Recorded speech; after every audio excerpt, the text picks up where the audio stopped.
James Harrison's eyes cracked open slowly, like someone waking from the worst hangover of his life. Everything hurt. His head felt like it had been split with an axe, and his mouth tasted like copper pennies. The lights above him were too bright, too white, making his eyes water as he tried to focus. Something was wrong.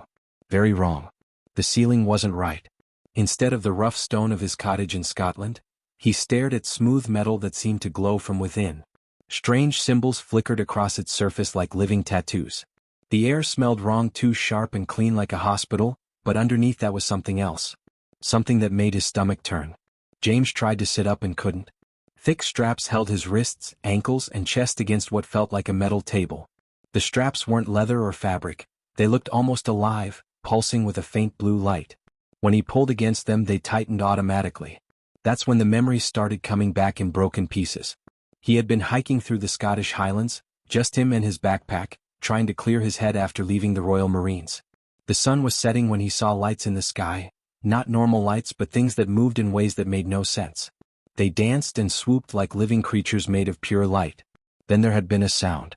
Not heard but felt, like someone dragging their fingernails down the inside of his skull. After that, nothing but darkness until now. James forced himself to stay calm and look around. Years of military training had taught him to assess any situation quickly. What he saw made his blood run cold. He was in some kind of laboratory, but not like any lab he had ever seen. The room stretched out in all directions, filled with examination tables just like his. On each table was a person. Some were awake and struggling weakly against their restraints. Others lay perfectly still. James couldn't tell if they were sleeping or something worse. To his left, a young woman with blonde hair was starting to wake up. Her eyes were wide with terror as she realized where she was. She looked to be in her 20s, wearing what had once been a nice dress but was now torn and stained. When she saw James looking at her, she tried to speak but only managed a weak whisper. "Where are we?" she asked. Before James could answer, he heard footsteps. But they didn't sound like human footsteps. They clicked and scraped against the metal floor in a rhythm that was almost right but somehow wrong, like someone trying to walk normally but failing. The thing that appeared from behind a bank of strange machines was definitely not human. It stood about 7 feet tall and moved on 2 legs, but that's where the similarity to humans ended. Its body was covered in what looked like gray metal plates that shifted and moved as it walked. It had 4 arms, each ending in hands with too many fingers. Its head was large and oval-shaped, with no visible nose or mouth. But it had eyes, large black eyes that seemed to look right through him. The creature carried a tray of instruments that looked like a nightmare version of surgical tools. Some glowed with their own light. Others moved on their own, writhing like metal snakes. James watched as more of the creatures appeared. They moved between the tables with the calm efficiency of doctors making their rounds. But these weren't doctors trying to heal anyone. As James watched in horror, one of them selected a long, thin instrument from its tray and pressed it against the forehead of an unconscious man 2 tables over. The man's body went rigid, his back arching off the table. His mouth opened in a silent scream. Lights began flashing under his skin, following the path of his veins like liquid fire. The creature watched this with the same interest a scientist might show watching bacteria under a microscope. Subject 43 shows expected neural response, the creature said. But it wasn't speaking out loud. The words appeared directly in James's mind, cold and emotionless. Pain receptors functioning within normal human parameters. Proceed to next phase. James felt sick. These things were experimenting on people. They were treating humans like lab rats, testing their reactions to pain and who knew what else. The worst part was how casual they were about it, like this was just another day at the office. The blonde woman on the table next to him was crying now, quiet tears running down her cheeks. Other prisoners who were awake stared at the ceiling or closed their eyes, trying to pretend this wasn't happening. But James wasn't the type to give up. Even as one of the creatures approached his table, he was thinking. The restraints were strong, but they were attached to the table at specific points. The creatures were tall and moved gracefully, but they seemed to expect their prisoners to be helpless and afraid. They didn't know they had captured a former Royal Marine who had spent years in some of the worst places on Earth. They didn't know that James Harrison had never met a situation he couldn't fight his way out of. The creature leaned over him, selecting an instrument that looked like a metal spider with glowing legs. As it reached toward his head, James made his decision. These things wanted to study humans? Fine. They were about to learn what humans were really capable of when you backed them into a corner. James smiled grimly up at the creature. "Come on then," he whispered. "Let's see what you're made of." The metal spider device hovered inches from James's forehead when he made his move. Years of combat training had taught him to wait for the perfect moment, and this was it. The creature was focused on its instrument, its forearms positioned awkwardly as it leaned over the table. James twisted his left wrist hard against the restraint, using a technique he'd learned for escaping zip ties. The living strap stretched just enough for him to slip his thumb through. Once one hand was free, everything changed. His fist shot upward, connecting with the creature's wrist joint where the metal plates met. The impact made a sound like breaking glass, and the creature stumbled backward, dropping its spider device. The thing hit the floor and scurried away on mechanical legs. "Everyone who can hear me, listen up," James shouted as he worked to free his other restraints. "We're getting out of here, but I need you to stay calm and do exactly what I say." The blonde woman on the next table had stopped crying and was staring at him with wide eyes. "How did you do that?" "Royal Marines," James replied, snapping the last restraint. "What's your name?" "Emma. Emma Watson.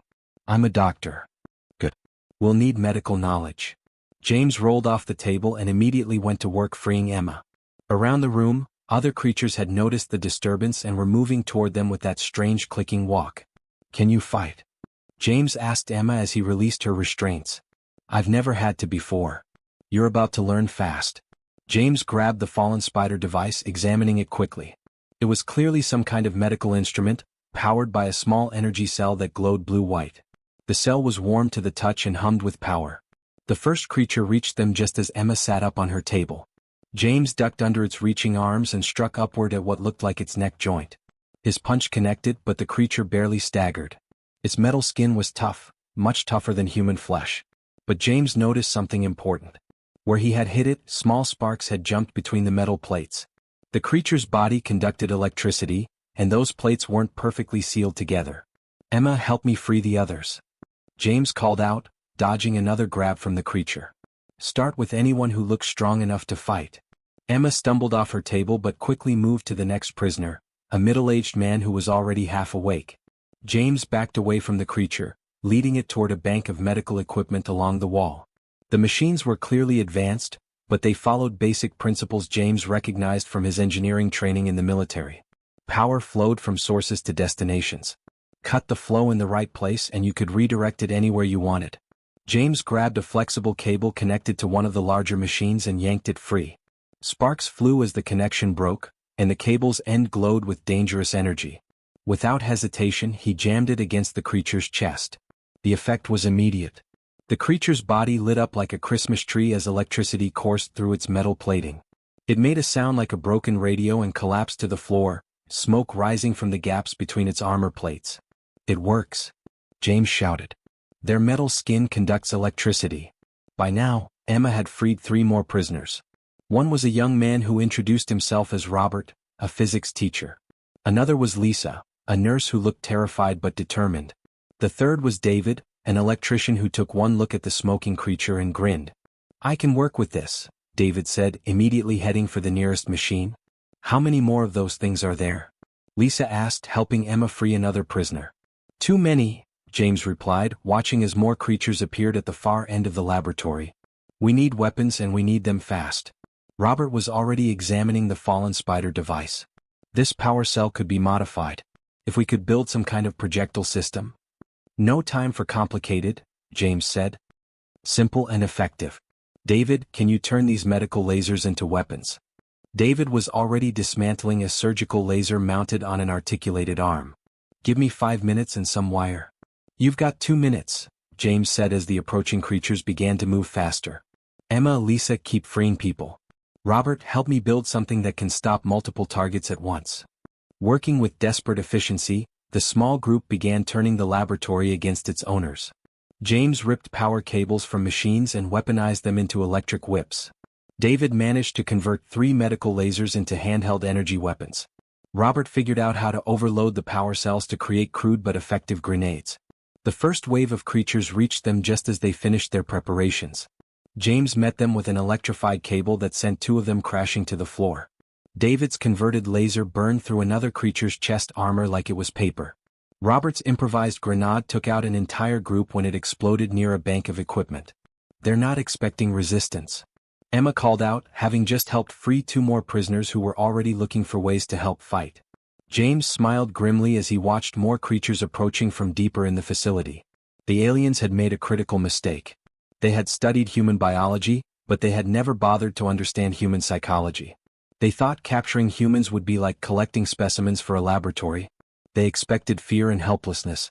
Instead, they had given a group of humans a reason to fight and a laboratory full of equipment to fight with. As more prisoners joined their growing resistance, James realized something that would have terrified the creatures if they had been capable of fear. The humans were just getting started. 2 hours had passed since the first escape, and James's small group of survivors had grown to 12 people. They had taken control of an entire section of the laboratory, turning it into a makeshift fortress using overturned examination tables and sparking electrical barriers that David had rigged from the facility's own power grid. Emma was treating the wounds of newly freed prisoners while Robert worked on cracking the alien computer systems. The physics teacher had discovered something remarkable about their captor's technology. It was incredibly advanced, but it operated on pure logic. There were no random security codes, no unpredictable elements. Everything followed mathematical patterns. "It's like they can't think outside the box," Robert explained to James as his fingers flew over an alien control panel. "Their security assumes logical behavior. They never considered someone might do something completely irrational." James was studying a captured alien weapon when Lisa rushed over from where she had been standing guard. "More prisoners incoming," she whispered. "But something's different about this group." Through the laboratory's transparent walls, James could see the creatures escorting a new batch of humans. But these prisoners weren't unconscious or drugged like the others had been. They were awake, walking normally, and they didn't look afraid. "That's not right," Emma said, joining them at the observation point. "Every other group has been barely conscious." James watched carefully as the creatures led the new prisoners to a different section of the laboratory. The humans were talking to each other calmly, almost casually. One of them even seemed to be asking questions about the facility. "They're collaborating," James realized with disgust. "Those people are working with the aliens." David looked up from where he had been building more electrical weapons. "Maybe they're just scared. People do strange things when they're terrified." "No," James said firmly. "Look at their body language. They're not prisoners anymore. There's something else." Robert had managed to access what appeared to be the facility's communication system. Alien voices filled their hideout, speaking in that same emotionless tone that somehow translated directly into human minds. "Phase 2 subjects show excellent adaptation," one voice said. "Compliance rates at 97% following standard conditioning protocols. Recommendation: accelerate integration timeline. These specimens demonstrate optimal cooperation potential." James felt his stomach turn. The aliens weren't just experimenting on humans, they were trying to turn them into something else.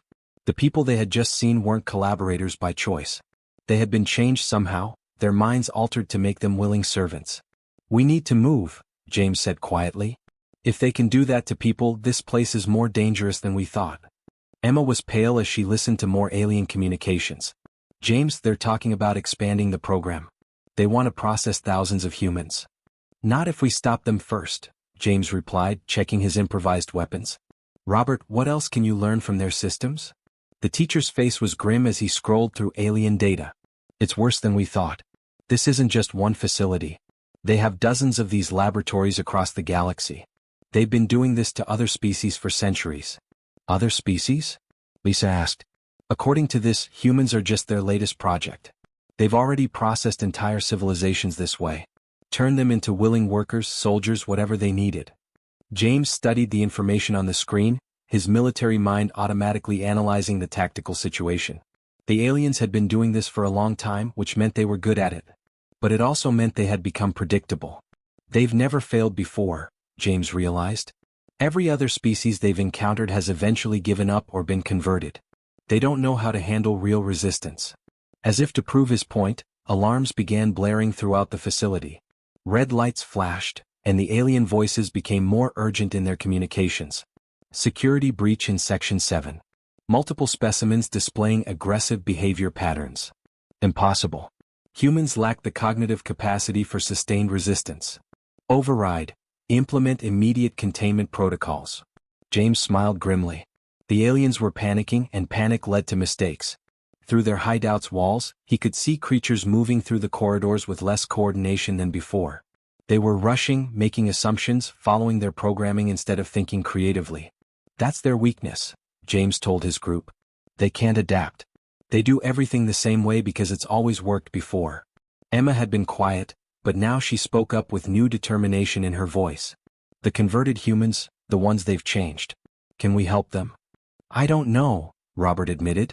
The conditioning might be reversible, but we'd need access to their main computers. Then that's where we're going, James decided. We can't leave those people like that, and we can't let them do this to anyone else. David finished assembling another electrical weapon and handed it to one of the newer survivors. The main computer center will be heavily guarded. Good, James replied. Guards mean something important. And important means something we can use against them. As they prepared to move deeper into the facility, James looked around at his small group of survivors. They weren't soldiers. Most had never been in a fight before today. But they had something the aliens had never encountered in all their centuries of conquest. They had the human ability to do the impossible when there was no other choice. The aliens wanted to study human nature? James was about to give them a lesson they would never forget. The facility's lights suddenly switched from white to deep red, bathing everything in an ominous glow. A new voice echoed through the corridors, different from the others they had heard. This one carried authority and something that might have been anger. Attention all units.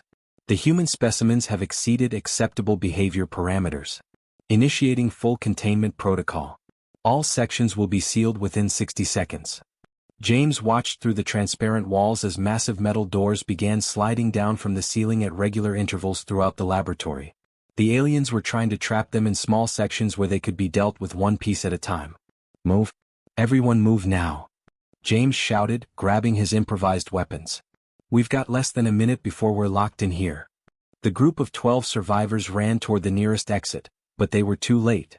The heavy metal door slammed down just as they reached it, sealing them into their section with a sound like a prison cell closing. Well, that's not good, David said, examining the door. This thing is solid metal, at least 6 inches thick. Robert was frantically working on his alien computer terminal. The containment protocol has locked down everything. Life support, communications, even the waste systems.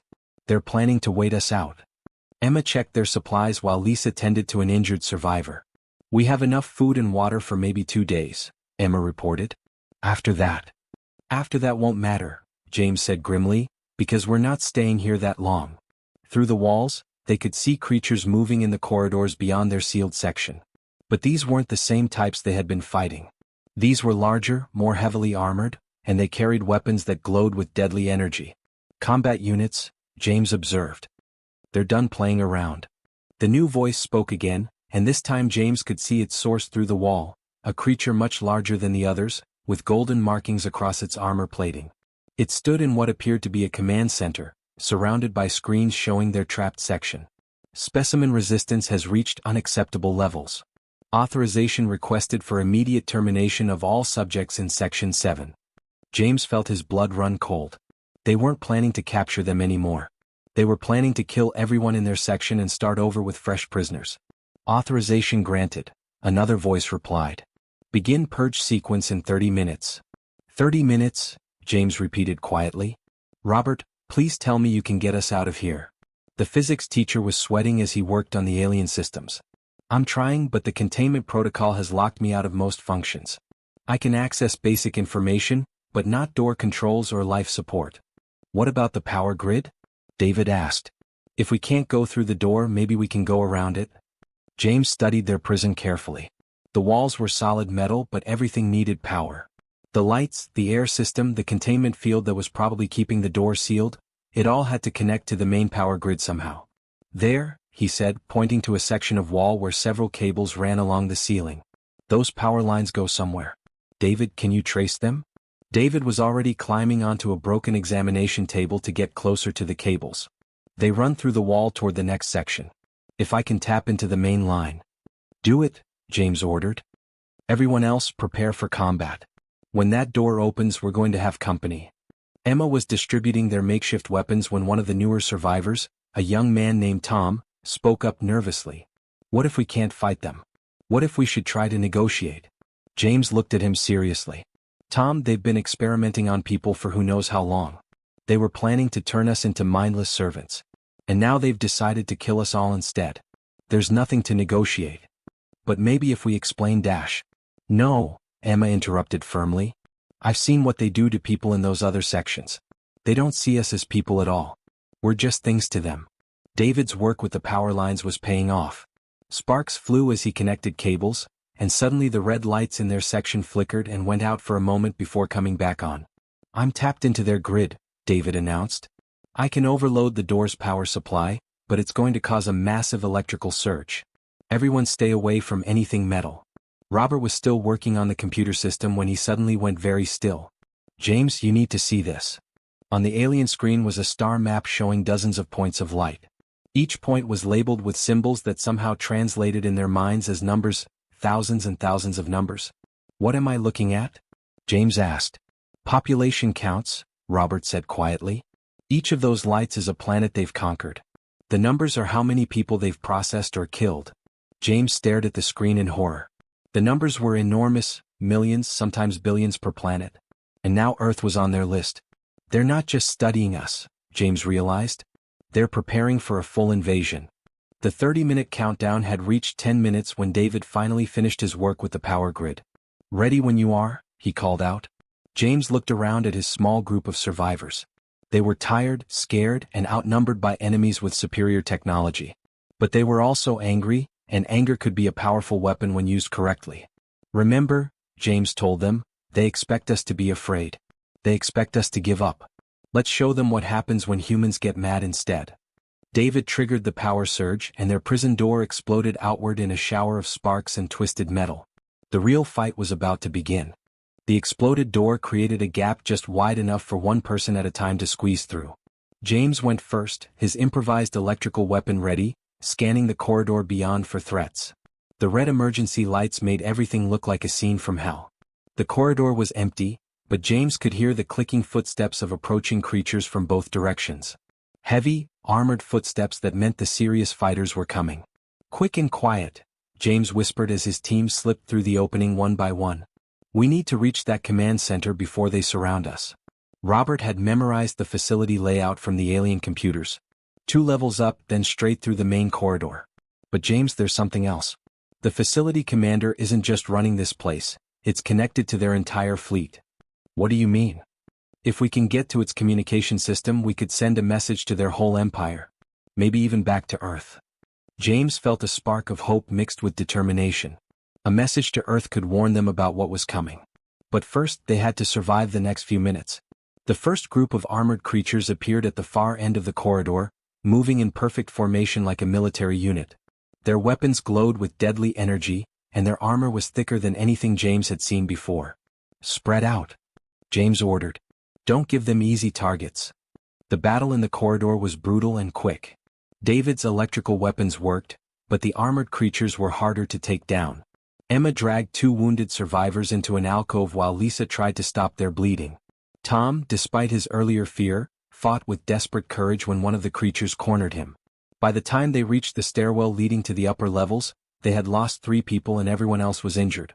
But they were still moving, still fighting, and the creatures seemed genuinely surprised by their resistance. They're scared, Robert gasped as they climbed the stairs. Did you see how they hesitated when we fought back? Good, James replied grimly. Fear makes people make mistakes. The upper level was different from the laboratory sections below. This area was clearly designed for command and control, with screens showing views of the entire facility and beyond. Through one large window, James could see stars and the curve of a planet that might have been Earth. The facility commander was waiting for them in the main control room, surrounded by the most advanced alien technology James had seen yet. The creature was massive, easily 8 feet tall, with golden armor that seemed to pulse with its own inner light. Unlike the others, this one radiated intelligence and something that might have been curiosity. You have caused considerable disruption, the commander said, its mental voice carrying tones of authority mixed with genuine interest. Your species was assessed as suitable for integration, not rebellion. Your assessment was wrong, James replied, raising his weapon. Indeed. We have studied 17 different species over the past millennium. All eventually accepted their new role in our empire. You are the first to resist indefinitely. Emma stepped forward despite her injuries. Because you don't understand us at all. You think we're just another animal to be tamed. The commander tilted its large head. Are you not? You possess basic intelligence, but you lack the logical consistency that defines true sentience. Logic isn't everything, James said. Sometimes the illogical choice is the right choice. To prove his point, James did something completely irrational. Instead of attacking the commander, he ran toward the communication console, ignoring the creature's weapons entirely. The commander, programmed to expect logical behavior, hesitated for a crucial second. That second was all James needed. Robert had taught him the basics of the alien systems during their escape, and James's military training had taught him how to operate unfamiliar equipment under pressure. His fingers flew over the controls, activating communication channels he didn't fully understand but desperately hoped would work. "This is Captain James Harrison, Royal Marines," he spoke clearly into what he hoped was a recording device. "To any humans receiving this message, we are not alone in the universe and we are not safe." The commander was moving toward him now, but Robert and David were keeping it busy with their weapons. Emma was helping the remaining survivors secure the control room. "They call themselves the Greys," James continued, uploading everything Robert had learned from their computers. "They've been taking our people for experiments. They want to turn us into slaves like they've done to dozens of other worlds." Through the facility's windows, James could see explosions beginning throughout the complex. David had rigged the power grid to overload in multiple sections, and the damage was spreading faster than the aliens could contain it. "We are sending you everything we learned about their technology, their weaknesses, and their plans," James said into the communicator. "But most importantly, we're sending you this message: they can be beaten. They expect logic, but humans don't always follow logic. They expect fear, but humans get angry instead." The commander finally reached the communication console, but it was too late. James's message was already transmitting across space through technology he didn't understand to destinations he could only hope included Earth. "Your message will accomplish nothing," the commander said. "Your world lacks the technology to resist us." James smiled as the facility shook around them from David's sabotage. "Maybe. But they know we're coming now. And that's going to make all the difference." The explosion that consumed the facility could be seen from orbit. When it was over, 14 human survivors limped away in captured alien ships, carrying proof of humanity's first contact with hostile aliens. The war for Earth's freedom had begun, but the aliens had already learned their first important lesson about humans: they were far more dangerous than anyone had calculated.